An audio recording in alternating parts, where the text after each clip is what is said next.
अब आयशा ने ऐसा क्यों किया और वो कहाँ है। मेरी कज़न से मुलाकात के बाद मेरे अंदर की बेचैनी और ज़्यादा बढ़ने लगी थी। मैं अपने घर आया तो पता चला कि लोग तरह तरह की बातें कर रहे हैं। सबने मान लिया था कि आयशा किसी लड़के के साथ भाग गई है, मगर मेरा दिल ये मानने के लिए तैयार था ही नहीं, क्योंकि वो हमेशा अपनी फैमिली की इज्जत को लेकर बहुत ज़्यादा फिक्रमंद रहती थी। आखिर ऐसा क्यों हो गया? उसने किसी की इज्जत का सोचा ही नहीं। मैंने उसके साथ एक वक्त गुजारा था तो मुझे कभी नहीं लगा था कि वो मुझे पसंद करती है, बल्कि मुझे पूरा यकीन था कि वो मुझसे प्यार करती है। मैं ये सब सोच सोच कर पागल होता जा रहा था। फिर मैंने अपनी कज़न को कॉल की और ये कहा कि मुझे उस लड़के का एड्रेस या नंबर चाहिए जिसने आयशा को धोखा दिया था। मगर मेरी कज़न ने मेरी फ़ौरन कॉल काट दी और फिर मेरी कज़न ने थोड़ी देर बाद मुझे कॉल करके अपने घर बुलाया। मैं अपनी कज़न के घर लाहौर गया था। हाँ, आयशा भी मौजूद थी। आयशा को देखकर मेरी जान में जान आ गई। फिर आयशा मेरे पाँव में बैठ गई और मुझे कहने लगी कि मुझे माफ़ कर दो, मैंने तुम्हारे साथ बहुत गलत किया है। मैंने उसे फ़ौरन चुप करवाया और तसल्ली दी और फिर बाद में ये पूछा कि मुझे बताओ कि आखिर हुआ क्या है। तो वो कहने लगी कि तुम्हारी कज़न ने तुम्हें सब बताया होगा। मैं उस लड़के से बहुत ज़्यादा प्यार करती थी, मगर उस लड़के ने मुझे धोखा दे दिया, मेरा इस्तेमाल करके मुझे छोड़ दिया। मैं हर रोज़ उसे याद करके रोती रहती थी। मुझे लगता था कि मेरी ज़िंदगी अब ख़त्म हो चुकी है। फिर पता नहीं तुम कहाँ से मेरी ज़िंदगी में आ गए। मुझे इज़्ज़त दी, मुझे बहुत सारा प्यार दिया, मुझे जीना सिखाया। हमारी मंगनी के बाद मैं भी तुमसे मिलना चाहती थी, मगर मुझे लगता था कि अगर मैं तुमसे शादी से पहले मिलूंगी तो तुम भी मुझे उसकी तरह इस्तेमाल करके छोड़ दोगे। मैं मानती हूँ कि तुम्हें लेकर ये सोच मेरी गलत थी। मेरे साथ जो हुआ उसके बाद मेरे अंदर एक खौफ सा तारी हो गया था। मैं तुमसे मिलने के लिए एयरपोर्ट आ रही थी कि अचानक उस लड़के की कॉल आ गई। वो मुझसे मिलना चाहता था, मगर मैं खुद को रोक नहीं पाई। मैं जब उससे मिली तो वो मुझसे माफ़िया मांगने लगा। मैंने उसे माफ़ कर दिया और फिर तुमसे मंगनी तोड़कर मैंने उसे शादी कर ली।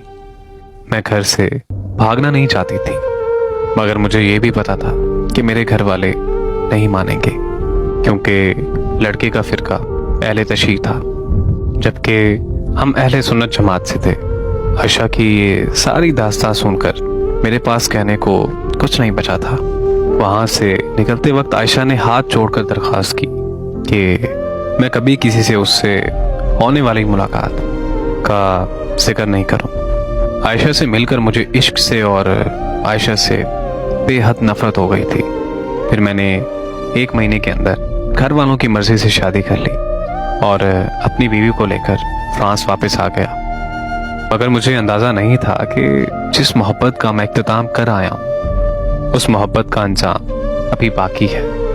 3 महीने बाद मेरी कज़न की कॉल आई कि और उसने कहा कि आयशा तुमसे बात करना चाहती है, मगर मैंने अपनी कज़न से यह कहकर कॉल बंद कर दी कि मुझे अब उससे कोई बात नहीं करनी। अगले दिन फिर कज़न की कॉल आ गई और उसने कहा कि मैं उसकी ये कॉल सुनते ही पाकिस्तान के लिए रवाना हो गया। कज़न ने मुझे कॉल करके बताया कि ये सच है कि आयशा की ज़िंदगी में एक लड़का आया था जो आयशा को प्रेग्नेंट कर कर छोड़ गया था, मगर वो लड़का आयशा की ज़िंदगी में दोबारा कभी नहीं आया।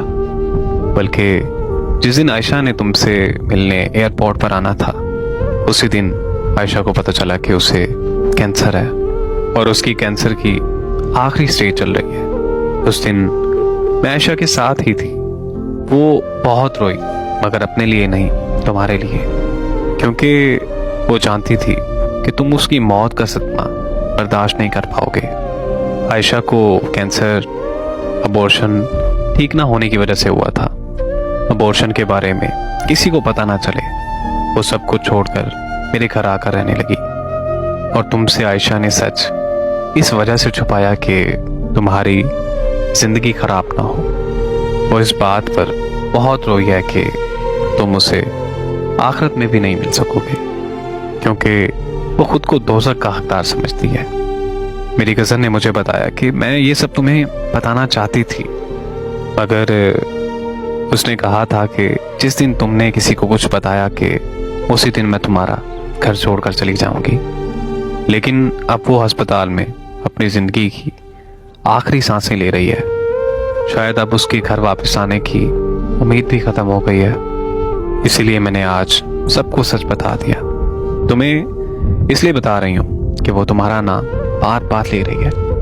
हो सके तो उसके जाने से पहले उससे आकर एक बार मिल लो। इसीलिए मैं फौरन पाकिस्तान के लिए निकल पड़ा था, मगर अफसोस कि मैं उसका आखिरी दीदार नहीं कर सका, क्योंकि मेरे पहुंचने से पहले उसे दफना दिया गया था।